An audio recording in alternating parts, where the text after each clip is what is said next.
ನೀವು ಸೈಬರ್ ವಂಚಕರಿಂದ ಮೋಸ ಹೋದರೆ ತಕ್ಷಣವೇ 1930ಗೆ ಕರೆ ಮಾಡಿ.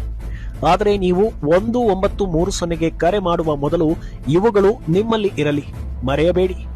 ಮೋಸ ಹೋದವರ ಹೆಸರು, ಮೋಸ ಹೋದವರ ಮೊಬೈಲ್ ಸಂಖ್ಯೆ, ಹತ್ತಿರದ ಪೊಲೀಸ್ ಠಾಣೆ, ಜಿಲ್ಲೆ, ಬ್ಯಾಂಕ್ ಹೆಸರು, ಎಷ್ಟು ಮೊತ್ತವನ್ನ ಕಳೆದುಕೊಂಡಿದ್ದೀರಿ, ಯಾವ ಖಾತೆ ಸಂಖ್ಯೆ ಅಥವಾ ವ್ಯಾಲೆಟ್ ಮರ್ಚೆಂಟ್ UPI ಐಡಿಯಿಂದ ಮೊತ್ತವನ್ನ ಕಳುವು ಮಾಡಲಾಗಿದೆ ಎಂಬುದರ ಮಾಹಿತಿ, ಪ್ರತಿ ಮೋಸದ ವಹಿವಾಟಿನ ಐಡಿಗಳು ಅಂದರೆ ಟ್ರಾನ್ಸಾಕ್ಷನ್ ಐಡಿಸ್, ವಂಚನೆ ಹೇಗೆ ನಡೆಯಿತು ಎಂಬುದರ ಸಂಕ್ಷಿಪ್ತ ಮಾಹಿತಿ.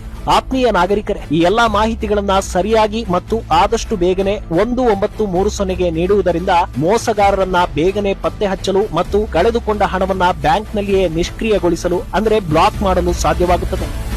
ಕರ್ನಾಟಕ ರಾಜ್ಯ ಪೊಲೀಸ್ ಸದಾ ನಿಮ್ಮ ಸೇವೆಯಲ್ಲಿ.